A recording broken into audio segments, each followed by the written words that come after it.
سب میں پہلی بات تو یہ ہے کہ ابدیت جو ہے وہ ہماری تصور میں آ نہیں سکتی. ہمارا اپنا ذہن اتنا محدود ہے اور ہمارا ذہن جو ہے وہ ہمارے مشاہدے ہی سے بنتا ہے نا. تو ابدی ایٹرنیٹی کا تو کانسیپٹ ہے قائم کر ہی نہیں سکتے. اس لیے مختلف انداز سے اصل تو امپریشن یہ ڈالنا بہت لمبا بہت لمبا بہت لمبا.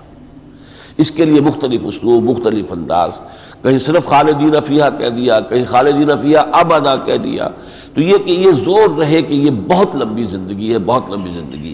باقی یہ علمی مسئلہ ایک ٹیڑھا ہے جو آپ چھیڑ رہے ہیں کہ ایک رائے ہمارے ہاں دو بڑے اشخاص کی، جن میں ایک ہے ابن عربی جو بہت بڑے صوفی ہیں، ایک ان کے دشمن ہے وہابی جو کہ امام ابن تیمیہ ہیں. اس مسئلے میں یہ دونوں متفق ہیں کہ جہنم ابدی نہیں ہے. It will come to an end. جنت ابدی ہے. اور جہنم کے بارے میں دو جگہ قرآن مجید میں ایسا آیا ہے کہ جہاں سائملٹینیس کنٹراسٹ آتا ہے کہ جہنم کے لیے خالدین فیہا ابدا اور نہیں خالدین فیہا، اور جنت کے لیے خالدین فیہا ابدا ہے. یہ لم یکن الذین کفروا سورہ بینہ میں ہے، اور یہ اسی طریقے سے 28ویں پارے میں سورہ تغابن میں بھی ہے. دو مقامات ایسے ہیں جس کی بنا پر یہ رائے انہوں نے قائم کی ہے. یہ علمی چیزیں، اصل شے جو ہے وہ یہ ہے کہ قاری کو یہ معلوم ہونا چاہیے بہت لمبی بہت لمبی بہت لمبی، اور وہ جہنم اتنی بری جگہ ہے کہ ایک لمحہ بھی اس میں جانا جو ہے وہ گویا کہ انسان کے 14 طبق روشن کر دے گا.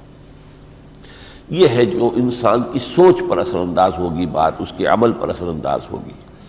باقی علمی مسائل تو ہیں بہت. ایک رائے یہ ہے کہ جنت بھی ختم ہو جائے گی، جس کو چاہے گا رب اس سے پہلے نکال لے گا.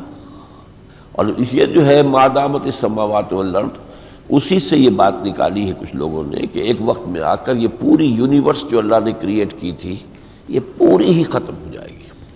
پھر اللہ کو نئی کائنات بنائے گا.